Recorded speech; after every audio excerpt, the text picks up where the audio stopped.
नमस्कार। खबरों के इस बुलेटिन च तुहाडा स्वागत है। मैं हाँ गीता सक्सेना। पहला पेश ने चौंकियां खबरां। केंद्रीय कैबिनेट ਵੱਲੋਂ सरकारी मुलाजमां ਦੀ ਯੋਗਤਾ ਤੇ ਕੁਸ਼ਲਤਾ ਨੂੰ ਵਧਾਉਣ ਦੇ ਪ੍ਰੋਗਰਾਮ ਮਿਸ਼ਨ ਕਰਮਯੋਗੀ ਨੂੰ ਮਨਜ਼ੂਰੀ। ਜੰਮੂ ਅਤੇ ਕਸ਼ਮੀਰ ਅਧਿਕਾਰਤ ਭਾਸ਼ਾਵਾਂ ਬਿੱਲ 2020 ਤੋਂ ਇਲਾਵਾ 3 ਮਹੱਤਵਪੂਰਨ MOU ਲਿਆਉਣ ਦੀ ਤਜਵੀਜ਼ ਨੂੰ ਵੀ ਦਿੱਤੀ ਪ੍ਰਵਾਨਗੀ।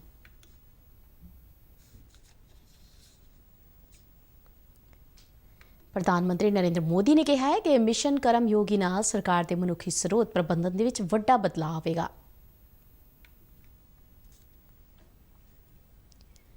केंद्र वालों PUBG समेत 118 मोबाइल ऐप्स ते रोक। कहा यह ऐप देश की प्रभुसत्ता अखंडता ते सुरक्षा के लिए वड्डा खतरा सन।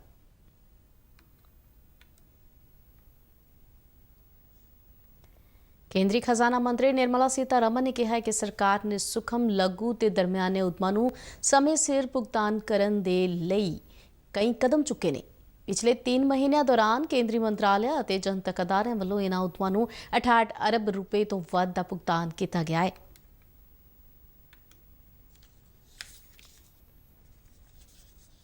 पंजाब के मुख्यमंत्री कैप्टन अमरिंदर सिंह वल्लों जम्मू कश्मीर विच शहीद हुए सूबेदार राजेश कुमार के एक परिवारक मैंबर नूं सरकारी नौकरी ते 50 लाख रुपए दा एक्स ग्रेशिया देण दा ऐलान। जम्मू कश्मीर विच पिछले 4 दिनों दौरान शहीद होने वाले राजेश कुमार पंजाब के दूजे JCO ने। ते हुण खबरां विस्तार नाल। प्रधानमंत्री नरेंद्र मोदी की प्रधानगी हेठ हुई केंद्रीय कैबिनेट की मीटिंग में सरकारी मुलाजमां की योग्यता ते कुशलता नूं वधाउण दे प्रोग्राम मिशन कर्मयोगी नूं मंजूरी दी गई। मीटिंग मगरों इस प्रोग्राम बारे मीडिया नूं जानकारी दिंदिआं सूचना ते प्रसारण मंत्री प्रकाश जावड़ेकर ने दस्सिआ कि यह प्रोग्राम सरकारी मुलाजमां दे लई योग्यता निर्माण का आधार तैयार करेगा तां जो विश्व के दूजे देशों दे विच चल रही कार्य प्रणाली सिੱਖਿਆ ਦੇ नाल कर्मचारी भारतीय सभ्याचार ਦੇ ਨਾਲ जुड़े रहन। मिशन कर्मयोगी का उद्देश्य भविख के लिए अजिहे भारतीय लोक सेवक तैयार करना है जो ज्यादा रचनात्मक, चिंतनशील, नवाचार, पेशेवराना ते तकनीकी रूप दे विच समर्थ ते योग होण। उन्होंने कहा कि कर्मयोगी मिशन मनुखी स्रोत विकास की दिशा दे विच सरकार की सब तो वड्डी पहल होवेगा। विभिन्न कर्मचारी अधिकारी उनकी लगातार क्षमतावर्धन कैसे हो, कार्यक्षमता कैसे बढ़े, इसके बारे में और वो प्रभावी कैसे, कारगर कैसे साबित हो, इसके लिए क्षमतावर्धन का एक लगातार कार्यक्रम चलेगा और उसका नाम कर्मयोगी योजना है।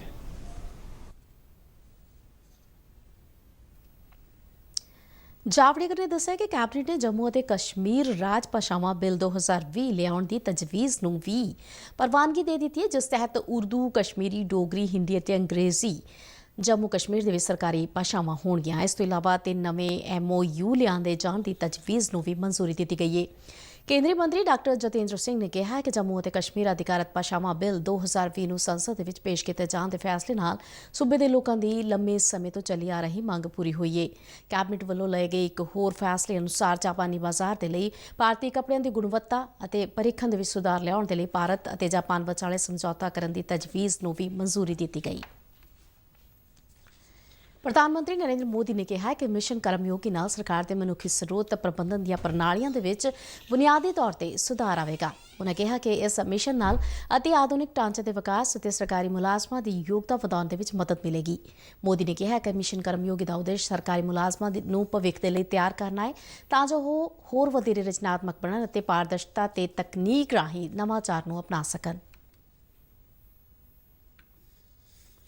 केंद्र ने PUBG समेत 118 मोबाइल ऐपों पर रोक लगा दी है। यह ऐप भारत की प्रभुसत्ता, अखंडता ते राष्ट्रीय सुरक्षा ते समाजिक व्यवस्था के लिए नुकसानदायक मने गए हैं। इन्हां ऐपों की रोक दे नाल मोबाइल और इंटरनेट सेवावां का इस्तेमाल करने वाले करोड़ों भारतीय नागरिकों के हितों की राखी होगी।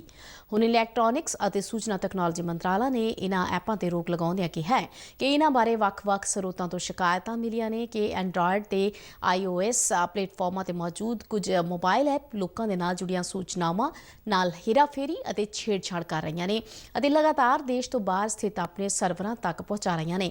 मंत्रालय ने अपने बयान दे विच कहा है कि अजिहियां गतिविधियां ਦੇ ਨਾਲ ਭਾਰਤ ਦੀ ਸੁਰੱਖਿਆ ਅਤੇ ਰੱਖਿਆ ਨੂੰ ਨੁਕਸਾਨ ਪਹੁੰਚ ਰਿਹਾ ਸੀ। ਇਹ ਇੱਕ ਬਹੁਤ ਗੰਭੀਰ ਮਾਮਲਾ ਸੀ ਜਿਸ ਤੇ ਫੌਰੀ ਤੌਰ ਤੇ ਧਿਆਨ ਦੇਣ ਅਤੇ ਕਦਮ ਚੁੱਕਣ ਦੀ ਲੋੜ ਸੀ। ਮੰਤਰਾਲਾ ਨੇ ਕਿਹਾ ਕਿ ਗ੍ਰਹਿ ਮੰਤਰਾਲਾ ਦੇ ਭਾਰਤੀ ਸਾਈਬਰ ਅਪਰਾਧ ਤਾਲਮੇਲ ਕੇਂਦਰ ਨੇ ਵੀ ਇਨ੍ਹਾਂ ਐਪਾਂ ਤੇ ਰੋਕ ਲਗਾਉਣ ਦੀ ਸ਼ਲਾਘਾ ਕੀਤੀ ਹੈ। ਜਿਨ੍ਹਾਂ ਐਪਾਂ ਤੇ ਰੋਕ ਲਗਾਈ ਗਈ ਹੈ ਉਹਨਾਂ ਦੇ ਵਿੱਚ PUBG Mobile, Nordic Map, Livik PUBG Mobile Lite, WeChat Work, WeChat Reading, Cyber Hunter, Life After ਅਤੇ ਵਾਰਪਥ ਮੁੱਖ ਤੌਰ ਤੇ ਸ਼ਾਮਿਲ ਨੇ। ਸੂਚਨਾ ਤੇ ਪ੍ਰਸਾਰ ਮੰਤਰੀ ਪ੍ਰਕਾਸ਼ ਜਾਵੜੇਕਰ ਨੇ ਇਸ ਗੱਲ ਤੇ ਖੁਸ਼ੀ ਜ਼ਾਹਰ ਕੀਤੀ ਹੈ ਕਿ ਪਲੇ ਸਟੋਰ ਤੇ ਇਸ ਵੇਲੇ ਸਵਦੇਸ਼ੀ ਐਪਸ ਚੋਟੀ ਦੀਆਂ 10 ਐਪਸ ਦੇ ਵਿੱਚ ਸ਼ਾਮਿਲ ਨੇ। ਆਪਣੇ ਟਵੀਟ ਦੇ ਵਿੱਚ ਜਾਵੜੇਕਰ ਨੇ ਕਿਹਾ ਹੈ ਕਿ ਪ੍ਰਧਾਨ ਮੰਤਰੀ ਨਰਿੰਦਰ ਮੋਦੀ ਨੇ ਆਪਣੇ ਪਿਛਲੇ ਮਨ ਕੀ ਬਾਤ ਪ੍ਰੋਗਰਾਮ ਵਿੱਚ ਦੇਸ਼ ਦੇ ਨਾਗਰਿਕਾਂ ਨੂੰ ਦੇਸ਼ ਦੇ ਅੰਦਰ ਹੀ ਵਿਕਸਿਤ ਕੀਤੀਆਂ ਐਪਸ ਨੂੰ ਸਮਰਥਨ ਦੇਣ ਦੀ ਅਪੀਲ ਕੀਤੀ ਸੀ ਤਾਂ ਜੋ ਆਤਮ ਨਿਰਭਰ ਭਾਰਤ ਨੂੰ ਹੁਲਾਰਾ ਮਿਲ ਸਕੇ। ਪ੍ਰਧਾਨ ਮੰਤਰੀ ਨੇ ਇਸ ਸੰਬੰਧ ਦੇ ਵਿੱਚ ਕੁਝ ਉਦਾਹਰਨਾਂ ਦਿੰਦਿਆਂ Kutuki kids learning app, Chingari app, ask Sarkar app, step set go app ਆਦਿ ਐਪਸ ਦੀ ਚਰਚਾ ਕੀਤੀ ਸੀ। ਕੇਂਦਰੀ ਖਜ਼ਾਨਾ ਮੰਤਰੀ ਨਿਰਮਲਾ ਸੀਤਾਰਮਨ ਨੇ ਕਿਹਾ ਕਿ ਸਰਕਾਰ ਨੇ ਸੂਖਮ, ਲਘੂ ਅਤੇ ਦਰਮਿਆਨੇ ਦਰਜੇ ਦੇ ਉਦਮਾਂ ਨੂੰ ਸਮੇਂ ਸਿਰ ਭੁਗਤਾਨ ਕਰਨ ਦੇ ਲਈ ਕਈ ਉਪਰਾਲੇ ਕੀਤੇ ਨੇ। ਨਵੀਂ ਦਿੱਲੀ ਦੇ ਵਿੱਚ ਉਹਨਾਂ ਕਿਹਾ ਕਿ ਆਤਮ ਨਿਰਭਰ ਭਾਰਤ ਰਾਹਤ ਪੈਕੇਜ ਦੇ ਹਿੱਸੇ ਦੇ ਤੌਰ ਤੇ ਸਰਕਾਰੀ ਮਹਿਕਮਿਆਂ ਅਤੇ ਹੋਰਨਾਂ ਅਦਾਰਿਆਂ ਨੂੰ ਕਿਹਾ ਗਿਆ ਹੈ ਕਿ ਉਹ ਇਹਨਾਂ ਉਦਮਾਂ ਨੂੰ 45 ਦਿਨ ਦੇ ਅੰਦਰ ਅੰਦਰ ਭੁਗਤਾਨ ਦੀ ਵਿਵਸਥਾ ਨੂੰ ਯਕੀਨੀ ਬਣਾਉਣ। ਉਨ੍ਹਾਂ ਕਿਹਾ ਕਿ ਸੂਖਮ, ਲਘੂ ਅਤੇ ਦਰਮਿਆਨਾ ਉਦਮ ਮੰਤਰਾਲਾ ਸਰਕਾਰ ਦੇ ਇਨ੍ਹਾਂ ਉਪਰਾਲਿਆਂ ਦੀ ਪਾਲਣਾ ਨੂੰ ਯਕੀਨੀ ਬਣਾਉਣ ਲਈ ਸਖਤ ਨਜ਼ਰ ਰੱਖੇਗਾ ਤੇ ਭੁਗਤਾਨ ਨਾ ਕੀਤੇ ਜਾਣ ਦੇ ਮਾਮਲਿਆਂ ਨੂੰ ਸੰਬੰਧਿਤ ਕੇਂਦਰੀ ਮੰਤਰਾਲਿਆਂ, ਅਦਾਰਿਆਂ ਅਤੇ ਸੂਬਾ ਸਰਕਾਰਾਂ ਦੇ ਨਾਲ ਉਠਾਏਗਾ। ਉਨ੍ਹਾਂ ਕਿਹਾ ਕਿ ਮਾਸਿਕ ਭੁਗਤਾਨ ਅਤੇ ਬਕਾਇਆ ਰਾਸ਼ੀ ਦੇ ਵੇਰਵੇ ਹਾਸਲ ਕਰਨ ਦੇ ਲਈ ਇੱਕ ਸੁਖਾਲੀ, ਨਿਯਮਿਤ ਅਤੇ ਵਚਨਬੱਧ ਆਨਲਾਈਨ ਪ੍ਰਣਾਲੀ ਵੀ ਸਥਾਪਿਤ ਕੀਤੀ ਗਈ ਹੈ। ਉਨ੍ਹਾਂ ਦੱਸਿਆ ਕਿ ਪਿਛਲੇ 3 ਮਹੀਨਿਆਂ ਦੇ ਵਿੱਚ ਮੰਤਰਾਲਿਆਂ ਅਤੇ ਕੇਂਦਰ ਸਰਕਾਰ ਨੇ ਜਨਤਕ ਅਦਾਰਿਆਂ ਨੇ 68 ਅਰਬ ਰੁਪਏ ਤੋਂ ਵੱਧ ਦਾ ਭੁਗਤਾਨ ਇਨ੍ਹਾਂ ਉਦਮਾਂ ਨੂੰ ਕੀਤਾ ਹੈ। ਰੱਖਿਆ ਮੰਤਰੀ ਰਾਜਨਾਥ ਸਿੰਘ ਨੇ ਵਿਦੇਸ਼ ਮੰਤਰੀ ਐਸ ਜयशंकर, ਕੌਮੀ ਸੁਰੱਖਿਆ ਸਲਾਹਕਾਰ Ajit Doval, chief of defence staff general Bipan Rawat, ਫੌਜ ਮੁਖੀ ਜਨਰਲ MM ਨਰਵਣੇ ਅਤੇ ਹਵਾਈ ਫੌਜ ਮੁਖੀ air chief marshal Rakesh Kumar Singh Bhadauria ਦੇ ਨਾਲ ਇੱਕ ਹੰਗਾਮੀ ਮੀਟਿੰਗ ਕੀਤੀ। ਇਸ ਮੀਟਿੰਗ ਦੌਰਾਨ ਚੀਨ ਦੀ ਫੌਜ ਵੱਲੋਂ ਦੱਖਣੀ ਪੈਂਗੋਂਗ ਖੇਤਰ ਦੇ ਵਿੱਚ ਕੀਤੀਆਂ ਗਈਆਂ ਭੜਕਾਉਣ ਵਾਲੀਆਂ ਹਰਕਤਾਂ ਬਾਰੇ ਚਰਚਾ ਕੀਤੀ ਗਈ। ਇਸ ਦੌਰਾਨ ਇਸ ਇਲਾਕੇ ਦੇ ਵਿੱਚ ਆਮ ਵਰਗੀ ਸਥਿਤੀ ਬਰਕਰਾਰ ਰੱਖਣ ਦੇ ਲਈ ਭਾਰਤ ਵੱਲੋਂ ਚੁੱਕੇ ਜਾਣ ਵਾਲੇ ਕਦਮਾਂ ਬਾਰੇ ਵੀ ਚਰਚਾ ਕੀਤੀ ਗਈ। ਪੰਜਾਬ ਦੇ ਮੁੱਖ ਮੰਤਰੀ ਕੈਪਟਨ ਅਮਰਿੰਦਰ ਸਿੰਘ ਨੇ ਜੰਮੂ ਕਸ਼ਮੀਰ ਦੇ ਰਾਜੌਰੀ ਜ਼ਿਲ੍ਹੇ ਦੇ ਵਿੱਚ ਮੰਜਾਕੋਟ ਸੈਕਟਰ ਦੇ ਵਿੱਚ ਪਾਕਿਸਤਾਨੀ ਫੌਜ ਵੱਲੋਂ 1 ਅਤੇ 2 ਸਤੰਬਰ ਦੀ ਦਰਮਿਆਨੀ ਰਾਤ ਕੀਤੀ ਅੰਨ੍ਹੇਵਾਹ ਗੋਲੀਬਾਰੀ ਦੇ ਵਿੱਚ ਸ਼ਹੀਦ ਹੋਏ ਸੂਬੇਦਾਰ ਰਾਜੇਸ਼ ਕੁਮਾਰ ਦੇ ਪਰਿਵਾਰ ਨੂੰ 50 ਲੱਖ ਰੁਪਏ ਦਾ ਐਕਸ ਗ੍ਰੇਸ਼ੀਆ ਅਤੇ ਪਰਿਵਾਰ ਦੇ ਇੱਕ ਮੈਂਬਰ ਨੂੰ ਸਰਕਾਰੀ ਨੌਕਰੀ ਦੇਣ ਦਾ ਐਲਾਨ ਕੀਤਾ ਹੈ। ਚੰਡੀਗੜ੍ਹ ਤੋਂ ਜਾਰੀ ਇੱਕ ਪ੍ਰੈਸ ਬਿਆਨ ਦੇ ਵਿੱਚ ਮੁੱਖ ਮੰਤਰੀ ਨੇ ਸ਼ਹੀਦ ਸੈਨਿਕ ਦੇ ਪਰਿਵਾਰ ਦੇ ਨਾਲ ਹਮਦਰਦੀ ਜ਼ਾਹਰ ਕਰਦਿਆਂ ਕਿਹਾ ਕਿ ਸੂਬੇਦਾਰ ਰਾਜੇਸ਼ ਕੁਮਾਰ ਇੱਕ ਨੀਡਰ ਤੇ ਬਹਾਦਰ ਯੋਧਾ ਸਨ ਜਿਨ੍ਹਾਂ ਦੀ ਮਹਾਨ ਕੁਰਬਾਨੀ ਅਤੇ ਆਪਣੇ ਫਰਜ਼ਾਂ ਪ੍ਰਤੀ ਸਮਰਪਣ ਭਾਵਨਾ ਦੇ ਲਈ ਦੇਸ਼ ਉਹਨਾਂ ਦਾ ਹਮੇਸ਼ਾ ਰਿਣੀ ਰਹੇਗਾ। ਮੁੱਖ ਮੰਤਰੀ ਨੇ ਕਿਹਾ ਕਿ ਪੰਜਾਬ ਰੈਜੀਮੈਂਟ ਦੇ ਸੂਬੇਦਾਰ ਸ਼ਹੀਦ ਰਾਜੇਸ਼ ਕੁਮਾਰ ਦੀ ਇਹ ਕੁਰਬਾਨੀ ਆਉਣ ਵਾਲੀਆਂ ਪੀੜ੍ਹੀਆਂ ਦੇ ਲਈ ਪ੍ਰੇਰਨਾ ਦਾ ਸਰੋਤ ਬਣੀ ਰਹੇਗੀ। ਸ਼ਹੀਦ ਰਾਜੇਸ਼ ਕੁਮਾਰ ਆਪਣੇ ਪਿੱਛੇ ਮਾਤਾ-ਪਿਤਾ, ਧਰਮ ਪਤਨੀ ਅਤੇ ਇੱਕ ਪੁੱਤਰ ਤੇ ਧੀ ਛੱਡ ਗਏ ਨੇ। ਸ਼ਹੀਦ ਰਾਜੇਸ਼ ਕੁਮਾਰ ਹੁਸ਼ਿਆਰਪੁਰ ਜ਼ਿਲ੍ਹੇ ਦੀ ਤਹਿਸੀਲ ਮੁਕੇਰੀਆ ਨੇੜੇ ਪਿੰਡ ਕਲੀਚਪੁਰ ਕਲੋਟਾ ਦੇ ਰਹਿਣ ਵਾਲੇ ਸਨ ਅਤੇ ਉਹਨਾਂ ਦੇ ਪਿਤਾ ਹਵਲਦਾਰ ਰਾਮਚੰਦਰ ਵੀ ਪੰਜਾਬ ਰੈਜੀਮੈਂਟ ਦੇ ਹੀ ਸੇਵਾ ਮੁਕਤ ਸੈਨਿਕ ਨੇ। ਸੂਬੇਦਾਰ ਰਾਜੇਸ਼ 1996 ਦੇ ਵਿੱਚ ਜਲੰਧਰ ਵਿੱਚ ਹੋਈ ਫੌਜ ਦੀ ਭਰਤੀ ਦੇ ਵਿੱਚ ਚੁਣੇ ਗਏ ਸਨ ਅਤੇ ਉਹਨਾਂ ਦੀ ਪਹਿਲੀ ਤਾਇਨਾਤੀ ਜੰਮੂ ਕਸ਼ਮੀਰ ਦੇ ਉਰੀ ਸੈਕਟਰ ਦੇ ਵਿੱਚ ਹੋਈ ਸੀ। ਉਹ ਆਪਣੇ ਮਾਤਾ-ਪਿਤਾ ਦੇ ਇਕਲੌਤੇ ਪੁੱਤਰ ਸਨ। ਉਹਨਾਂ ਦੀ ਸ਼ਹਾਦਤ ਦੀ ਸੂਚਨਾ ਆਉਣ ਤੇ ਪੂਰਾ ਪਿੰਡ ਸੋਗ ਦੇ ਵਿੱਚ ਡੁੱਬਿਆ ਹੋਇਆ ਹੈ। ਰਾਜੇਸ਼ ਕੁਮਾਰ ਪਿਛਲੇ 4 ਦਿਨਾਂ ਦੇ ਵਿੱਚ ਸ਼ਹੀਦ ਹੋਏ ਪੰਜਾਬ ਦੇ ਦੂਜੇ JCO ਨੇ। ਇਸ ਤੋਂ ਪਹਿਲਾਂ 30 ਅਗਸਤ ਨੂੰ ਤਰਨਤਾਰਨ ਦੇ ਨਾਇਬ ਸੂਬੇਦਾਰ ਰਾਜਵਿੰਦਰ ਸਿੰਘ ਨੌਸ਼ਹਿਰਾ ਸੈਕਟਰ ਦੇ ਵਿੱਚ ਪਾਕਿਸਤਾਨੀ ਫੌਜ ਵੱਲੋਂ ਕੀਤੀ ਗਈ ਗੋਲੀਬਾਰੀ ਦੇ ਵਿੱਚ ਸ਼ਹੀਦ ਹੋ ਗਏ ਸਨ। ਇਨੀ ਦਿਨੀ ਪੰਜਾਬ ਦੇ ਵੱਖ-ਵੱਖ ਹਿੱਸਿਆਂ ਦੇ ਵਿੱਚ ਕੋਵਿਡ ਡਿਊਟੀ ਤੇ ਲੱਗੇ ਸਟਾਫ ਦੇ ਨਾਲ ਪਿੰਡਾਂ ਵਿੱਚ ਦੁਰਵਿਵਹਾਰ ਕੀਤੇ ਜਾਣ ਦੀਆਂ ਖਬਰਾਂ ਸਾਹਮਣੇ ਆ ਰਹੀਆਂ ਨੇ ਜਿਸ ਬਾਰੇ ਪ੍ਰਸ਼ਾਸਨ ਕਾਫੀ ਗੰਭੀਰ ਹੈ ਅਤੇ ਲੋਕਾਂ ਨੂੰ ਅਜਿਹਾ ਕਰਨ ਵਿਰੁੱਧ ਚੇਤਾਵਨੀ ਵੀ ਦਿੱਤੀ ਜਾ ਰਹੀ ਹੈ। ਦਰਅਸਲ ਸੋਸ਼ਲ ਮੀਡੀਆ ਤੇ ਕੋਵਿਡ-19 ਨੂੰ ਲੈ ਕੇ ਗੁੰਮਰਾਹਕੁਨ ਪ੍ਰਚਾਰ ਅਤੇ ਅਫਵਾਹਾਂ ਫੈਲਾਈਆਂ ਜਾ ਰਹੀਆਂ ਨੇ ਜਿਸ ਤੋਂ ਪ੍ਰਭਾਵਿਤ ਹੋ ਕੇ ਲੋਕ ਸਿਹਤ ਕਰਮੀਆਂ ਦੇ ਨਾਲ ਮਾੜਾ ਵਿਵਹਾਰ ਕਰ ਰਹੇ ਨੇ ਅਤੇ ਕਈ ਥਾਈਂ ਹਿੰਸਾ ਵੀ ਹੋਈ ਹੈ। ਪਟਿਆਲਾ ਜ਼ਿਲ੍ਹੇ ਦੇ SSP ਵਿਕਰਮਜੀਤ ਦੁੱਗਲ ਨੇ ਸੋਸ਼ਲ ਮੀਡੀਆ ਤੇ ਕੋਵਿਡ ਨੂੰ ਲੈ ਕੇ ਗੁੰਮਰਾਹਕੁਨ ਪ੍ਰਚਾਰ ਕਰਨ ਵਾਲਿਆਂ ਨੂੰ ਸਖਤ ਚੇਤਾਵਨੀ ਦਿੰਦਿਆਂ ਕਾਰਵਾਈ ਕਰਨ ਦੀ ਗੱਲ ਆਖੀ ਹੈ। ਮੀਡੀਆ ਨੂੰ ਜਾਰੀ ਇੱਕ ਬਿਆਨ ਦੇ ਵਿੱਚ ਉਨ੍ਹਾਂ ਕਿਹਾ ਕਿ ਪਿੰਡਾਂ ਦੇ ਵਿੱਚ ਟੈਸਟਿੰਗ ਟੀਮਾਂ ਦਾ ਵਿਰੋਧ ਕਰਨ ਵਾਲਿਆਂ ਨੂੰ ਟੀਮਾਂ ਦਾ ਸਹਿਯੋਗ ਕਰਨਾ ਚਾਹੀਦਾ ਹੈ ਤੇ ਮੈਡੀਕਲ ਟੀਮਾਂ ਦੇ ਨਾਲ ਅਵਾਮਾਂ ਦੇ ਅਸਰ ਹੇਠ ਦੁਰਵਿਵਹਾਰ ਕਰਨ ਵਾਲਿਆਂ ਖਿਲਾਫ ਕਾਰਵਾਈ ਹੋਵੇਗੀ। ਉਨ੍ਹਾਂ ਦੱਸਿਆ ਕਿ ਕੋਵਿਡ ਡਿਊਟੀ ਤੇ ਲੱਗੇ ਸਟਾਫ ਦੇ ਨਾਲ ਦੁਰਵਿਵਹਾਰ ਕਰਨ ਵਾਲਿਆਂ ਖਿਲਾਫ ਹੁਣ ਤੱਕ 7 ਪਰਚੇ ਦਰਜ ਕੀਤੇ ਗਏ ਨੇ। ਪੁਲਿਸ ਵੱਲੋਂ, ਪਟਿਆਲਾ ਪ੍ਰਸ਼ਾਸਨ ਵੱਲੋਂ ਕੋਵਿਡ ਦੇ ਅਗੇਂਸਟ ਜੋ ਮੁਹਿੰਮ ਚਲਾਈ ਗਈ ਹੈ ਮਿਸ਼ਨ ਫਤਿਹ ਦੇ ਤਹਿਤ, ਉਹਦੇ ਅਧੀਨ ਅਲੱਗ-ਅਲੱਗ ਤਰ੍ਹਾਂ ਦੇ ਉਪਰਾਲੇ ਕੀਤੇ ਜਾ ਰਹੇ ਹੈ। ਪਰ ਪਿਛਲੇ ਕੁਝ ਦਿਨਾਂ ਦੇ ਵਿੱਚ ਦੇਖਿਆ ਗਿਆ ਕਿ ਕਈ ਸ਼ਰਾਰਤੀ ਅਨਸਰਾਂ ਵੱਲੋਂ ਇਸ ਮੁਹਿੰਮ ਦੇ ਅਗੇਂਸਟ ਕਈ ਅਫਵਾਹਾਂ ਵੀ ਫੈਲਾਈਆਂ ਜਾ ਰਹੀਆਂ, ਰੂਮਰ ਮੌਂਗਰਿੰਗ ਕੀਤੀ ਜਾ ਰਹੀ ਹੈਗੀ ਹੈ ਸੋਸ਼ਲ ਮੀਡੀਆ ਤੇ ਅਲੱਗ-ਅਲੱਗ ਹੈਂਡਲਸ ਤੇ, ਜਿਵੇਂ ਕਿ ਟਵਿੱਟਰ ਹੋ ਗਿਆ, ਭਾਵੇਂ WhatsApp ਹੋ ਗਿਆ, Facebook ਹੋ ਗਿਆ, Instagram ਹੋ ਗਿਆ, ਹੋਰ ਵੀ ਜਿਹੜੇ ਸੋਸ਼ਲ ਮੀਡੀਆ ਦੇ ਪਲੇਟਫਾਰਮ ਹੈ ਉਹਨਾਂ ਤੇ ਇਸ ਤਰ੍ਹਾਂ ਦੀਆਂ ਅਫਵਾਹਾਂ ਫੈਲਾਈਆਂ ਜਾ ਰਹੀਆਂ ਕਿ ਪ੍ਰਸ਼ਾਸਨ ਤੇ ਸਰਕਾਰ ਕੋਵਿਡ ਨੂੰ ਲੈ ਕੇ ਠੀਕ ਤਰੀਕੇ ਨਾਲ ਕੰਮ ਨਹੀਂ ਕਰ ਰਹੀ। ਰੱਖਿਆ ਮੰਤਰੀ ਰਾਜਨਾਥ ਸਿੰਘ ਕੱਲ੍ਹ 3 ਦਿਨਾਂ ਰੂਸ ਯਾਤਰਾ ਤੇ ਰਵਾਨਾ ਹੋ ਗਏ, ਜਿੱਥੇ ਉਹ ਸ਼ੰਘਾਈ ਸਹਿਯੋਗ ਸੰਗਠਨ ਦੇ ਰੱਖਿਆ ਮੰਤਰੀਆਂ ਦੇ ਸੰਮੇਲਨ ਦੇ ਵਿੱਚ ਹਿੱਸਾ ਲੈਣਗੇ। ਸ਼ੰਘਾਈ ਸਹਿਯੋਗ ਸੰਗਠਨ ਦੇ 8 ਮੈਂਬਰ ਮੁਲਕਾਂ ਦੇ ਰੱਖਿਆ ਮੰਤਰੀਆਂ ਵੱਲੋਂ ਅੱਤਵਾਦ ਸਮੇਤ ਖੇਤਰੀ ਸੁਰੱਖਿਆ ਨੂੰ ਹੋਰ ਵੰਗਾਰਾਂ ਵਰਗੇ ਮੁੱਦਿਆਂ ਤੇ ਚਰਚਾ ਕੀਤੇ ਜਾਣ ਦੀ ਸੰਭਾਵਨਾ ਹੈ। ਇਸ ਮੀਟਿੰਗ ਦੌਰਾਨ ਖੇਤਰੀ ਸੁਰੱਖਿਆ ਵੰਗਾਰਾਂ ਦੇ ਨਾਲ ਸਾਂਝੇ ਤੌਰ ਤੇ ਨਜਿੱਠਣ ਤੇ ਗੱਲਬਾਤ ਕੀਤੀ ਜਾਵੇਗੀ। ਰਾਜਨਾਥ ਸਿੰਘ ਦੂਜੀ ਰੱਖਿਆ ਮੰਤਰੀ ਜਨਰਲ ਸ਼ਿਰਜਈ ਸ਼ੋਇਬੂ ਦੇ ਸੱਦੇ ਤੇ ਮਾਸਕੋ ਦਾ ਦੌਰਾ ਕਰ ਰਹੇ ਨੇ। ਇਸ ਦੌਰਾਨ ਉਹ ਸਾਂਝੀ ਸੁਰੱਖਿਆ ਸੰਧੀ ਸੰਗਠਨ ਦੀ ਮੀਟਿੰਗ ਤੋਂ ਇਲਾਵਾ ਕਾਮਨਵੈਲਥ ਆਫ ਇੰਡੀਪੈਂਡੈਂਟ ਸਟੇਟ ਦੀਆਂ ਮੀਟਿੰਗਾਂ ਦੇ ਵਿੱਚ ਵੀ ਸ਼ਿਰਕਤ ਕਰਨਗੇ। ਆਪਣੇ ਟਵੀਟ ਦੇ ਵਿੱਚ ਰੱਖਿਆ ਮੰਤਰੀ ਨੇ ਕਿਹਾ ਕਿ ਉਹ ਰੂਸੀ ਰੱਖਿਆ ਮੰਤਰੀ ਜਨਰਲ ਸ਼ੋਇਬੂ ਨਾਲ ਮੀਟਿੰਗ ਦੌਰਾਨ ਦੋਵੱਲੇ ਸਹਿਯੋਗ ਅਤੇ ਆਪਸੀ ਹਿੱਤ ਦੇ ਮੁੱਦਿਆਂ ਤੇ ਗੱਲਬਾਤ ਕਰਨਗੇ। ਉਨ੍ਹਾਂ ਕਿਹਾ ਕਿ ਭਾਰਤ ਅਤੇ ਰੂਸ ਖਾਸ ਰਣਨੀਤਿਕ ਭਾਈਵਾਲ ਨੇ ਅਤੇ ਆਪਣੇ ਇਸ ਦੌਰੇ ਦੌਰਾਨ ਉਹ ਭਾਈਵਾਲੀ ਨੂੰ ਹੋਰ ਮਜ਼ਬੂਤ ਕੀਤੇ ਜਾਣ ਪ੍ਰਤੀ ਆਸਵੰਦ ਨੇ।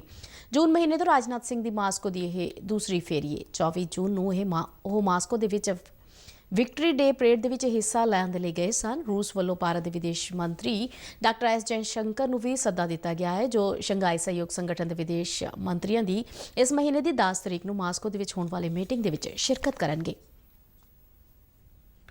14 ਸਤੰਬਰ ਤੋਂ 1 ਅਕਤੂਬਰ ਤੱਕ ਹੋਣ ਵਾਲੇ ਸੰਸਦ ਦੇ ਮੌਨਸੂਨ ਇਜਲਾਸ ਦੀਆਂ ਤਿਆਰੀਆਂ ਜ਼ੋਰਾਂ ਸ਼ੋਰਾਂ ਦੇ ਨਾਲ ਚੱਲ ਰਹੀਆਂ ਨੇ।